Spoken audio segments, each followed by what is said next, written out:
प्यारे बच्चों, welcome to my channel Verma study 2020 book लाना। मैं यूपी बोर्ड के क्लास 11 के छात्र छात्राओं के लिए ज्योग्राफी सब्जेक्ट को हिंदी माध्यम से मैं फुल कोर्स कराऊंगा। यदि आप फुल कोर्स करना चाहते हैं तो मेरे चैनल को सब्सक्राइब कीजिए और बेल आइकन को प्रेस करना ना भूलें, ताकि जो भी वीडियो मैं अपलोड करूं उसका नोटिफिकेशन आपको सबसे पहले मिल सके। प्यारे बच्चों, भौतिक भूगोल के मूल सिद्धांत में चैप्टर 7 चल रहा है, भू आकृतियाँ तथा उनका विकास। इसमें आज 5वां पार्ट है, अर्थात 5वां वीडियो है। इससे पहले 4 वीडियो डाला जा चुका है। अगर उसे आप नहीं पढ़े हैं तो आई बटन को क्लिक करके पढ़ लें। आज हम लोग पढ़ेंगे तरंग, जिसको लहरें भी कहते हैं, और धाराएं। तरंग और धाराओं से कौन कौन सी अपरदनात्मक स्थलाकृतियाँ बनती हैं, कौन कौन से निक्षेपणात्मक आकृतियाँ बनती हैं। तो सबसे पहले हम तरंग और धाराएं क्या है कि इससे परिचित हो लें। देखिए, जब समुद्र का जल अपने ही स्थान पर ऊपर नीचे होता रहता है, जब समुद्र का जल अपने ही स्थान पर ऊपर नीचे होता रहता है, तब तरंगें उत्पन्न होती हैं। तरंगों को ही लहरें भी कहते हैं। जबकि धाराओं में क्या होता है कि समुद्र का जल एक स्थान से दूसरे स्थान की ओर गतिशील होता है। तो तरंगे और धाराओं में ये क्लियर हो गया होगा कि तरंगे जो है अपने ही स्थान पर ऊपर नीचे होती रहती हैं। दूसरा महत्वपूर्ण पॉइंट यह है कि तटों के किनारों पर अधिकतर परिवर्तन तरंगों द्वारा ही संपन्न होता है। तरंगों के आगे पीछे या ऊपर नीचे होने से ही तटों के किनारों पर ज़्यादा परिवर्तन होता है। अच्छा, प्रश्न उठता है कि जो सागरी तरंगे हैं, जिनको हम समुद्री तरंगे कह सकते हैं, समुद्री लहरें कह सकते हैं, इनसे अपरदन होता किस प्रकार है। तो प्यारे बच्चों, सागरी तरंगे कहिए या समुद्री तरंगे, इनके द्वारा 3 प्रकार से अपरदन होता है। पहला तो ये होता है कि जब तरंगे अपनी पूरी शक्ति के साथ तट की ओर बढ़ती हैं तो चट्टानों की दरारों में हवा बड़ी तेजी से भरती है। जब लहरें जो है तट की तरफ बढ़ती हैं तो फोर्सेबल होती हैं, शक्ति के साथ वो बढ़ती हैं। तो होता क्या है कि जब ये लहरें बढ़ती हैं तट की तरफ, तो इनसे पहले दरारों में, मतलब जो चट्टान साइड में तट है, तट चट्टान ही होता है, चट्टानों में दरारें होंगे, उसमें हवा बड़ी तेजी से भर जाएगा। ऐसा आप समझ लीजिए। दूसरे उदाहरण, जैसे मान लीजिए कि आप कभी रेलवे स्टेशन पर खड़े हैं तो आप देखते होंगे कि ट्रेन आनी होती है तो उससे पहले ही हवा आने लगती है तेजी के साथ। क्यों? क्योंकि उसे टकरा करके हवाएं आगे बढ़ती हैं, तो हमें पता चल जाता है कि ट्रेन आ रही है, क्योंकि हवा तेजी से आने लगती है। ठीक उसी तरह से जो लहरें हैं, जैसे ही किनारों की तरफ, तट की तरफ बढ़ती है तो हवाएं तेजी के साथ बढ़ती हैं, और चट्टानों में जो दरारें होती हैं उनमें हवा तेजी से भर जाती है। और जब चट्टानों के पास तरंगे टकराती हैं तो ये हवा जो है उन पर दबाव पड़ता है। ये हवा जो दबी हुई थी दरारों में, बहुत तेजी से फैलती है और चट्टानों को तोड़ती है। ये एक बार में नहीं चट्टानें टूटती हैं, बार बार हवाओं के प्रेशर से ये चट्टानें कमज़ोर होकर के टूटती हैं। एक कारण तो ये भी है सागरी तरंगों के अपरदन का। दूसरा होता है कि जो तरंगे चलती हैं तो उनके पानी में बजरी भी होगा, बालू भी होगा, जिससे तटीय चट्टानें तेजी से अपरदित होती हैं। और तीसरा कारण यह हो सकता है कि अगर चट्टानें, तट जो है चूना युक्त है, तो चूना युक्त आसानी से घुल जाता है पानी में, तो ये कारण होगा। तो अब आपको क्लियर हो गया होगा कि तरंगे जो है किस प्रकार से अपरदन करती हैं। अब आते हैं कि तरंगे या तरंग धाराओं के द्वारा अपरदन से बनने वाली स्थल आकृतियाँ कौन कौन सी हैं, जो बहुत महत्वपूर्ण है। पहला है भृगु, इसको अंग्रेजी में कहते हैं क्लिफ। देखिए, नाम से तो लग रहा है कि बहुत कठिन होगा, लेकिन ऐसा कुछ नहीं है। लिखा है, अभी समझ में आ जाएगा। भृगु समुद्र तट पर स्थित खड़ी चट्टानों को कहते हैं। लहरों को टकराने से खड़ी चट्टानों के निचले भाग का कटाव होने लगता है, बाकी तटरेखा एक दीवार की तरह सीधी खड़ी हो जाती है। यह सीधी खड़ी तटरेखा ही भृगु या क्लिफ कहलाती है। जैसे मान लो कि ये तट है, हमने ये मान लिया कि ये तट है, और इधर से समुद्री लहरें आ रही हैं, और इससे जब टकराती हैं तो इस तट के जो निचला हिस्सा है वो कटाव होता है। ये निचला हिस्सा जब कटाव होता है, मान लीजिए कि तट सीधा तो होता नहीं है। अगर हम एक उदाहरण के स्वरूप मान लो कि ये ऊंची आकृति है, पहाड़ ही है, तो नीचे चौड़ा होगा, ऊपर पतला होगा। तो जब ये लहरें आकर के टकराएंगी इससे, तो ये कटाव होगा नीचे का। तट जो है निचला हिस्सा कटेगा और परिणाम स्वरूप एक सीधी दीवार जैसी संरचना बन जाएगी। वो जो नीचे चौड़ा है वो कटता जाता है। तो जब ये सीधी दीवार जैसी संरचना बन जाती है, इसी को ही भीरगु या क्लफ कहते हैं। देखो लिखा है, यह सीधी खड़ी तट रेखा ही भीरगु या क्लिफ कहलाती है। दूसरी संरचना है वेदिकाएं। वेदिकाएं भीरगु की तलहटी पर एक मंद ढाल वाला या समतल प्लेटफार्म होता है जो समुद्री भीरगु से प्राप्त सैल मलबे से ढका होता है। अगर यह प्लेटफार्म तरंग की औसत ऊंचाई से अधिक ऊंचाई पर मिलते हैं तो इन्हें तरंग घोषित वेदिकाएं कहते हैं, घर्षित वेदिकाएं कहते हैं। ये समझ में नहीं आया होगा। अभी हमने ये बताया था कि सीधी दीवार जैसी या सीधी खड़ी तटरेखा जो है वो भीरगु या क्लिफ कहलाती है। अब प्यारे बच्चे ये बताओ, जो ये अपर्दन हुआ, जो हमने चट्टान दिखाया था, जो पहाड़ दिखाया था, ये इधर का इतना पोर्शन कट गया, तो ये जो अपर्दन हुआ इतना, ये अपर्दन क्या होता है यहाँ पर? भाई ऐसा तो है नहीं कि वहाँ से अपर्दन जो मिट्टी हुई बहुत दूर चली जाएगी, कुछ तो वहाँ पर फैलेगी। तो ये जो है यहाँ पर फैल जाती है। कुल मिलाकर के एक प्लेटफार्म जैसी संरचना हो जाती है, थोड़ी सी ऊंची हो जाती है और चबूतरे जैसी संरचना हो जाती है। अब ये जो तरंगे आती हैं, इन तरंगों से अगर ये ऊंचा है चबूतरा या प्लेटफार्म, तो इसी को हम कहते हैं वेदिकाएं। बहुत नई चीज़ नहीं है, थोड़ा सा आप ध्यान दो। जो भीरगु की तलहटी पर मंद ढाल वाला समतल प्लेटफार्म है जो अपर्दन से बना हुआ है, इसी मंद ढाल वाले प्लेटफार्म को हम वेदिकाएं कहते हैं, बशर्ते कि ये वेदिकाएं समुद्री लहरों की ऊंचाई से अधिक होनी चाहिए। भाई अधिक होगा ही, क्योंकि यहाँ मिट्टी जम रहा है, यहाँ निक्षेपण हो रहा है, तो ऊंचा तो रहेगा ही। तो वेदिकाएं इसे कहते हैं। अब तीसरी संरचना है कंदराएं या गुफाएं। इसी में आप ये संशोधन करो कि देखो, कभी कभी कठोर तटीय चट्टान के निचले भाग में कोई कमजोर स्थल होता है। कमजोर का मतलब मुलायम चट्टान से है। यहाँ पर कठोर चट्टान ऊपर है और नीचे मुलायम चट्टान है, तो समुद्र की लहरें नीचे ही ज़्यादा टकराती हैं। समुद्र की लहरें उस कमजोर स्थल पर, मतलब जो मुलायम चट्टान है, उसको घिस घिस करके क्या करेगी? बहा ले जाएगी काट छाट करके, और नीचे ही नीचे खोखला होता जाएगा, जिसे हम कहते हैं समुद्र तटीय कंदरा का निर्माण। समुद्र तटीय कंदरा में शर्त है कि ऊपर कठोर होना चाहिए, नीचे कमजोर या मुलायम चट्टानें होनी चाहिए, ताकि वो आसानी से अपर्दित होकर के कंदरा का निर्माण कर सके। इसका मैं चित्र के माध्यम से दिखा दूं आपको। देखिए ये चित्र है, ये लहरें आ रही हैं और ये ऊपर जो आप देख रहे हैं ये कठोर चट्टानें हैं। इसके नीचे ये जो था मुलायम चट्टानें थी, जो बार बार लहरों से या तरंगों से ये कट करके, देखो यहाँ से लेकर के और यहाँ तक ये अंदर गुफा जैसी संरचना बन गई है। इसी को कहते हैं समुद्र तटीय गुफाएं या समुद्री लहरों द्वारा बनने वाली कंदराएं। क्योंकि कठोर चट्टानें तो कटी नहीं, नीचे की मुलायम चट्टानें कटती गई और अंदर गुफा जैसी संरचना बन गई। तो हमें उम्मीद है कि कंदराएं या गुफाएं समझ में आ गया होगा। चौथा है स्टैक। अब सोचो कि जब अंदर ही अंदर कंदराएं या गुफाएं खोखला बन जाएगा, तो कभी न कभी ऐसा तो आएगा ही कि छत ध्वस्त हो जाएगी। और जब छत ध्वस्त आएगी तो फिर उसी तरह से क्या होगा, वहाँ का जो मलबा है वो समुद्री लहरों के द्वारा उसका अपर्दन होता रहेगा, फिर भीरगु का निर्माण होगा। भीरगु हमेशा अपर्दन से पीछे हटती रहती है।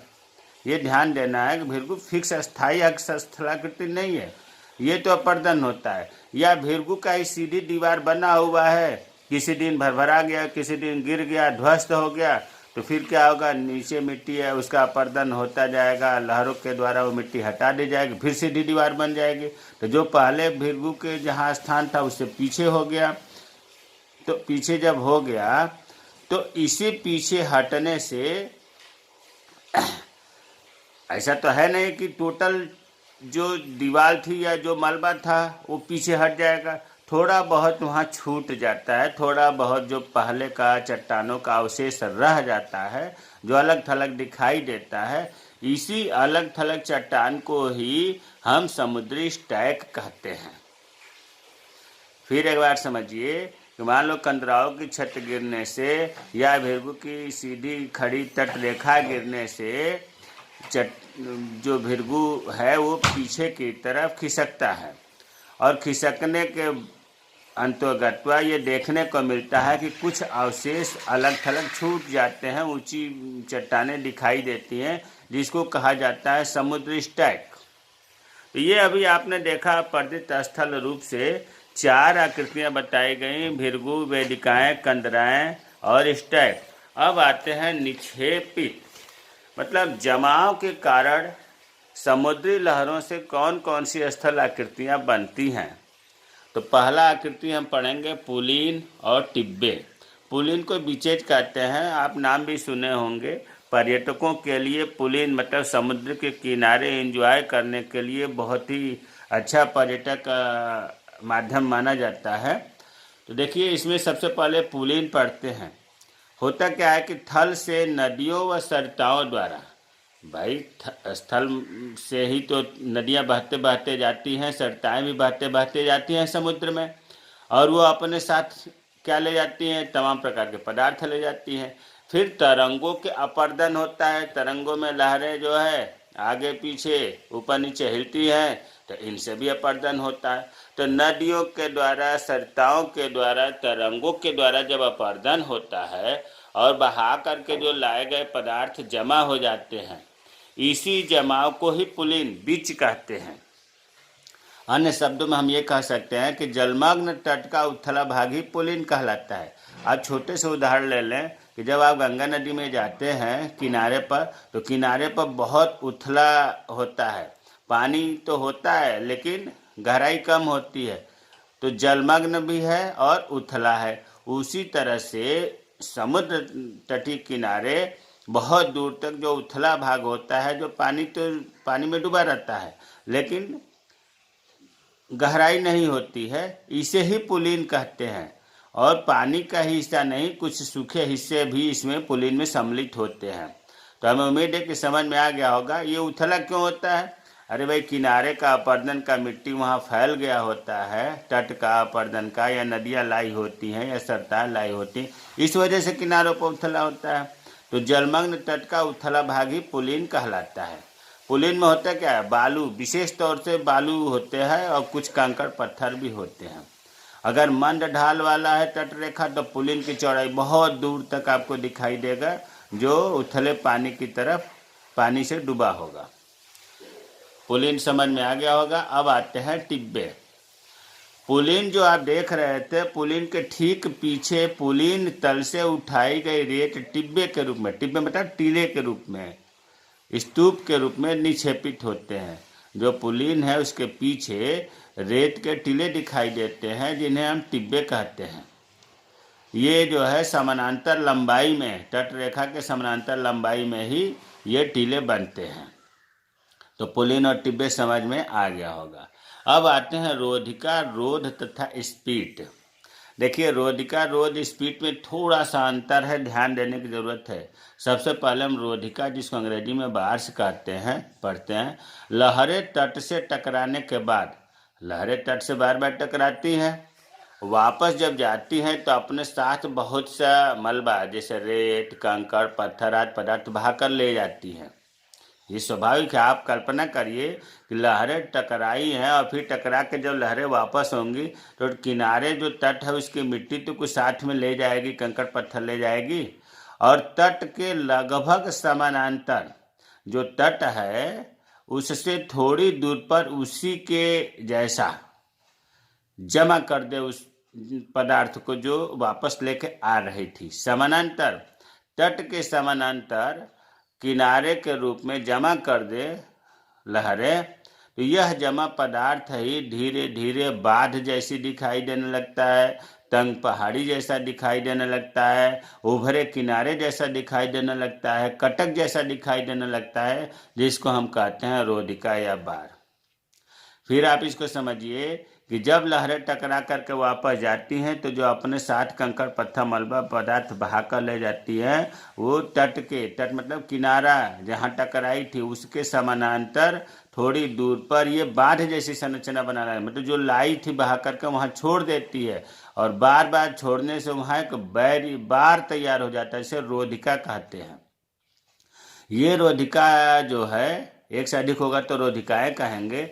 जलमग्न भी हो सकती है, मतलब पानी में डूबी भी हो सकती है या जल के ऊपर भी हो सकती है, दोनों स्थिति हो सकती है। और रोधिकाएं ज़्यादातर खाड़ी के प्रवेश, जहाँ खाड़ी में नदियाँ मिलती हैं वहाँ या नदियों के मुहाने पर बनती हैं। तो रोधिका के संदर्भ में हमें उम्मीद है कि बाढ़ जैसा जो दिखाई देता है तट के समानांतर, वो रोधिका है। ये पानी में डूबा भी हो सकता है या जल के ऊपर भी हो सकता है, और ये ज़्यादातर नदियों के मुहाने या खाड़ी के प्रवेश पर बनती हैं। और दूसरा शब्द जो है रोध, जिसको बैरियर्स कहते हैं। देखिए, रोध और रोधिका एक ही रूप है, थोड़ा सा अंतर है, ध्यान देने की जरूरत है।